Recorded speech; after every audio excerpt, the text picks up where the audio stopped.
What's up, YouTube? Today we're going to be looking at the Open Great League with a team that I've really had fun playing, and that is Alolan Sandslash, Claydol, and Azumarill. And part of the reason I loved playing this team is there was a lot of decent bulk on this team, as well as really great coverage. Sandslash on the lead, obviously weak to fire and fighting. You are double weak to both of those, so those are a huge deal. Your only other weakness being ground. So Azumarill covers all of those really well as a water fairy, and then Claydol covers your fire and fighting weakness, and then is neutral into the other grounds. So I really like this team in general, and it was a lot of fun to play. So without further ado, let's just hop right into some battles. I am running Shadow Claw on this team for this exact reason. This team would otherwise be extremely weak to water leads. So I'm going to play out the lead. My opponent ends up getting a soul read on when I would throw, and throws the Hydro Cannon right as I end up deciding to go for a drill run. This is one before they're at the back-to-back. So I'm going to go for one more and then go for a catch on my Azumarill, and I actually get it. So that's pretty huge. We've neutralized this for Alligator pretty much, but they have a Morpeko in the back. Now, this might seem like a strange play, but I'm actually going to shield my Azumarill in this matchup. And the reason I need to do that is I need them to be throwing the Dark Aura Wheel in order to pick up the knockout on me. I need them to come out of this matchup in the electric form, so that way I can get a farm down with my Claydol and not be worried about any charge moves. This is why I end up throwing an alignment and grabbing another shield from my opponent, which is huge, and then instantly pivoting into my Sandslash, which forces them to throw. They do end up going for the Dark Aura Wheel, but now they're in the electric form. They can save this Morpeko. The switch timer is up, but I'm going to come in with my Claydol, and that's exactly what they do. They come in with a Jump Bluff. I am just going to go for the Rock Tomb right away, not even farming up like I have the Ice Beam, and just going for that damage because I don't have it and they have no shield, so there's no point in baiting it. But I will shield it up. We do get the shield call right. It is the acrobatics. They should still be able to outpace me here unless I throw on alignment. So I do throw on alignment. This will not be enough to pick up the knockout, but this means that this acrobatics is double debuff, so I can survive this extremely comfortably. Claydol is already a bulky Pokemon. That acrobatics did absolutely nothing. They switch back into their Morpeko, but Aura Wheel and Psychic Fangs are resisted here. Aura Wheel double resisted. That does no damage to the Claydol. It just gives me extra energy. They come in with their Feraligatr. I make it to the Rock Tomb. Rock Tomb will pick up the knockout onto the Sandslash, and now I'm instantly pivoting here, hoping I get the bubble farm down, but I can't, and they get to a charge move, but they have to go for an acrobatics to pick up the knockout, and they do, which means they're energy dry, and I'm going to go for the triple resisted Mudslap farm down to pick up that win. Bit of a neutral lead in the next match, but we have two better answers in the back, so I'm going to safe switch into my Azumarill. The reason I'm safe switching into my Azumarill here is Carbink is almost always paired with a grass in the back, and that grass is very typically superior.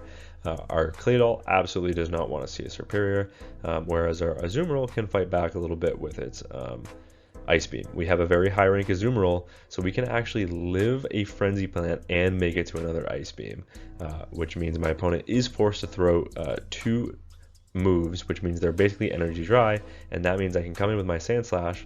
I do get one turn lag, but I will still be able to get the full farm down because I am the non-shadow, and these Frenzy Plants aren't going to hurt that much, and it's energy that I need on the Sandslash, not health. Those rock throws were already going to do decent chip because they are neutral damage. So now I may as well chip with a drill run because my opponent doesn't know what I have in the back just yet. They do let that go, which is huge because now they're going to be in fast move damage range. If they do end up going for a Moonblast here, I will shield it up. And it looks like that's exactly what they're going to do. And they have their own Claydol in the back, so unfortunately I do not have Ice Beam. I wasn't about to play that TM roulette. I am just going to go for the Scorching Sands, hoping that my opponent would not shield, and now that they've seen Scorching Sands, I'm baiting with a Rock Tomb. We do grab that shield from my opponent, which is huge. because now that means I can survive a charge move here. They throw one before I'm going to get to another charge move, so I end up going for a catch onto my Sand Slash, and it's a double resisted Ice Beam catch, which is huge. They do undercharge that so they can get to another charge move, but they're going to pace now the exact same, and I win CMP, we just found out. So that is huge because I have to shield this up. I have no choice. Rock Tomb does kind of, I knew it was going to be a Rock Tomb, which is why you saw the hesitation on my end, and it looks like I'm not going to be able to get the full farm down, so I'm forced to throw my energy here. Going to go for the Scorching Sands to pick up the knockout. And now it's a race, Mud Slap versus Rock Throw. My opponent thinks they're going to lose it, and I think they were as well, so they just resign the match. Sand Slash into Dugong. This is also a bit of a neutral lead, definitely benefiting from the fact that we're on Shadow Claw in this matchup, but they do have super effective drill runs, and 2 drill runs are enough to knock out. The only question here is, do they bait? I am always going to call the bait on the Sand Slash, especially if I'm the Shadow. For some reason, they love to bait the Shadow. The non-Shadow, they usually commit to a drill run. So I'm just going to go for a second drill run, either put it deep into the red, and now I'm just going to let this go, because this is farm down range for the Clay Doll. I will take a few super effective Ice Shards, but that's okay. And they actually switch into their Gastrodon, which means they should be a turn behind, or I guess not a turn behind. They did just throw their energy, I suppose. But they end up taking a Scorching Sands, and we get the attack drop as well. So I can actually no-shield this because a Earth Power will not do that much damage, and it doesn't. And they will make it to a Body Slam here, but this is a non-stab Body Slam. We saw their attack fall, so I think I can survive this as well and come out loaded with energy. I'm going to instantly pivot here so that I can save that energy for whatever's in the back and go for a full bubble down. If they make it to 1 drill run, so be it, or an Icy Wind, I can let either of those go. They do go for the drill run just for that extra little bit of damage, and then they have an Annihilate in the back, so no baits here. I'm already at the play rough. My opponent ends up no shielding, and I think they were trying to play to a bait win con, and unfortunately doesn't pan out, so we are able to take that win. Fantastic lead in the next match. Sand Slash into Jumpluff. They safe switch into a Lapras, and this is no better for them because Psywaves are resisted, and I can connect with a Drill Run. Now that I've connected with a Drill Run, I can come in with my Clay Doll where Psywaves are still resisted. However, Sparkling Aura is super effective, but I want to maintain alignment with my Sand Slash on their lead. So I am going to go for a super effective Rock Tomb now onto this Lapras. I let 1 Sparkling Aria go. My opponent decides to shield. They think they can make it to 2 charge moves before I get the farm down, and I think they're right. So unfortunately, I will have to expend 2 shields here, but my opponent hasn't seen my second move. So when they come back in with a Jumpluff, I think I just have to farm back up like I have the Ice Beam and then bait it. And that's exactly where I'm at. I'm at 6 Mud Slaps. Is my opponent willing to respect an Ice Beam worth of damage here? Going for the Rock Tomb. And no, they're not going to respect it, but I would be able to make it to another Rock Tomb before they can farm me down, so they're forced to throw their energy, and we have maintained alignment. Now it's just about what is in that back, and it is a Malamar. So I'm going to do the same thing. They're 1 turn behind, so I can make it to an Ice Punch before they get to either a Foul Play or a Superpower, and now that I've grabbed that shield, I can come in with my Azumarill, completely wall their charge moves, and we are in an absolutely fantastic position. I do want to overfarm slightly here so that I can threaten the Jumpluff with an Ice Beam. So what I'm going to do is I'm actually going to let them get to 2 charge moves before I even throw my energy. Now I'm going to go for the knockout with the Play Rough. This is super effective damage on a Shadow Malamar. It'll pick up the knockout, and now I'm only 3 bubbles away from an Ice Beam. My opponent knows they can't outpace and get rid of the Sand Slash, so they just resign the match. Neutral-ish lead in the next match. It should be like a good lead for the Sand Slash, as we are a Steel versus a Fairy, but unfortunately Azumarill is so bulky and these bubbles are neutral that this matchup is way closer than you'd like it to be. I believe you do win in the zeros with the non-Shadow, with the Shadow Claw specifically, but it's not a very comfortable matchup to say the least. But I will be constantly overfarming here in case I want to save some energy and go for a catch. And what does my opponent want to do? They are going to throw the charge move, and I think I can survive this. So I will let this go. It is the Play Rough. It connects. I can survive 1 more bubble, so I'm going to go for 1 more Shadow Claw and the Drill Run. They should pick up the knockout on the Azumarill unless they commit a shield, and they don't. And it's more Pekko in the back, which is huge because we can align our Clay Doll, and they have a Talonflame in the back. So we have alignment and alignment coming in clutch in this matchup. If they full send a Brave Bird, then I can mud slap farm down, so I will certainly let this go. It is just the fly. And now I can go for an Ice Beam before they get to another charge move. And I'm not going to shield here. I do not want to give them any energy to this Morpeko, which is part of the reason you saw me going for an undercharge there. I didn't want to KO the Talonflame, which is why I'm going to get to an Ice Beam here, and I'm going to completely undercharge it, because I do not want them coming in with the Morpeko and getting a farm down. So now I'm going to snipe with my own Claydol. I have 2 shields, I may as well start using them. The Morpeko is now going to have to come into a loaded Claydol, so let's see what they want to do. Yeah, they're just going to resign the match. So yeah, at even shields, that is not a good matchup for the Morpeko. But we are able to take that win. And into the next match, a bit of a neutral lead as well. We've got our Sandslash into a Steelix. We have super effective coverage here with our Drill Run. And they can potentially have super effective coverage with an Earthquake. So I go for an Earthquake catch onto my Azumarill in case they have it, because they did farm up to it. But they actually react in time and just go for a Psychic Fangs. But that's okay. I can very comfortably take these Psychic Fangs here on the Azumarill. And now I'm just going to go for a Bubble Down. It looks like they just barely make it to a 4th Psychic Fangs. And these Thunder Fangs have added up. So this is going to put me in the red. But now I come out loaded with energy. It's a Dugong in the back. And my opponent is extremely weak to fighting, actually, which is kind of crazy. But I'm now going to instantly pivot into my Sandslash. I want to do some decent chip and save that Azumarill, see why else they were stalling to come in with anything else in the back. Am I going to shield this? No, I'm always calling the bait here. This one's probably not going to bait. No, this one's actually on Aqua Jet, and they have a Marowak in the back. I didn't react in time, but my opponent might still respect a nice punch, and they do, so that's okay. They get 2 Mud Slaps head start, and now I've got to align my Claydol here. Fortunately, it looks like we don't get 1 turn bring in, which is huge because losing a Mud Slap there would be really detrimental. They do make it to a Bone Club here. I'm basically just going to go straight Rock Tomb. I'm just going to debuff their attack. They kind of are forced to shield this because they're getting so low and these Mud Slaps are adding up so much. I will let 1 Bone Club go. I know I can live 1. And yeah, we can actually live that very comfortably. And the Dugong is going to come in. I'm going to go for 2 Mud Slaps. They were 2 away from another Aqua Jet, so I go for an Aqua Jet catch onto my Azumarill. I think that they undercharge that to get a slight energy lead, which means they're 2 away from another, and I don't think they were in 2 Mud Slap range, so I'm going to go for the safe play, go for 1 Mud Slap, pick up the knockout onto the Dugong, and unfortunately my opponent plays their win con. I'm going for the farm down, and my opponent does win that matchup. Had I maybe committed to the farm down on the Dugong, I potentially could have won, but it was going to be close. But terrible lead in the next match. We've got a Talonflame, so I'm going to safe switch into my Azumarill after throwing 1 Shadow Claw and deferring that Incinerate damage onto my Azumarill.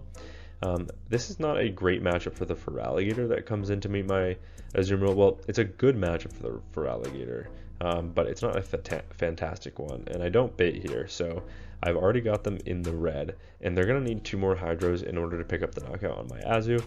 So there's 1. I might actually able to outpace and make it to an Ice Beam as well. So now my opponent makes a decision to actually give me switch, which is actually not the decision that I wanted. They end up coming in with their Morpeko.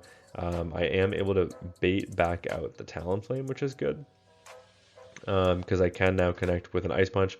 And at this point, if I can live this Incinerate, yeah, they're going to be forced to throw their energy, because otherwise I'd make it to another Ice Punch and they'd be forced to give me a shield. And they do not want to do that. But now, believe it or not, that is Mud Slap farm down range for Claydol. So I'm going to come in with the Claydol. Look at how much these resisted Mud Slaps are doing. I mean, I know it's only single resisted as opposed to double resisted, but it is still insane.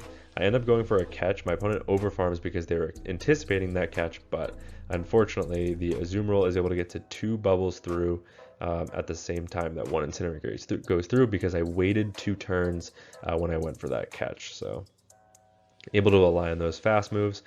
They have to go for a Psychic Fangs here, and then their only option is to full send a Dark Aura Wheel and hope that I no shield. That's kind of their only win con, so I will play to their win con. I will shield this up. It is the Dark Aura Wheel. They have no way of making it to another charge move.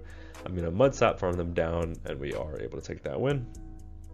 Another terrible lead in the next match, so same game plan. Going to throw 1 Shadow Claw and then safe switch into my Azumarill.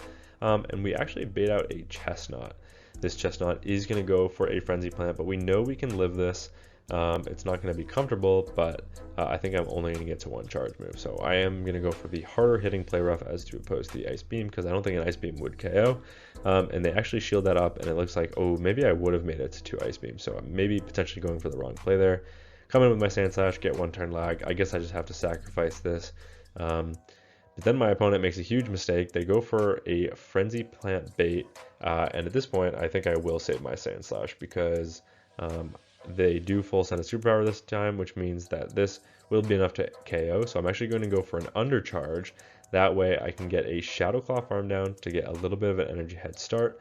That way I can potentially threaten this Mag Cargo with a drill run later. I do save switch into my Claydol. I'm now going straight for the Rock Tomb. I need to debuff their attack before they get off a charge move. My opponent actually commits the shield to it as well, which is nice. I know I can live any one charge move, but I will respect this damage because I'm only worried about fast move pressure from that Mag Cargo on my Sand Slash, so shields aren't going to do it any good. Here, what I can do is I can go overfarm a little bit.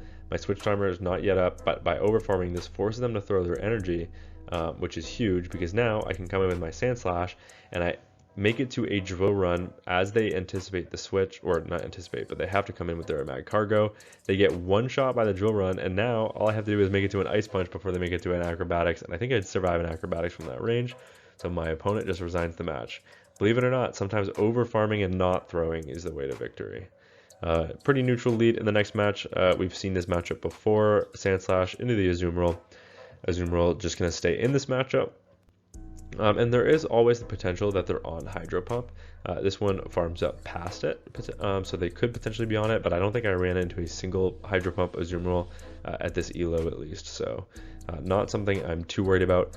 The reason I'm over farming so much here is because you can actually cycle reset them. So if they want to throw on good timing here and throw an extra bubble, even though they have the charge move, then they're forced to go for that extra fast move, and they have a Annihilate in the back. I'm going to instantly save switch into my Claydol.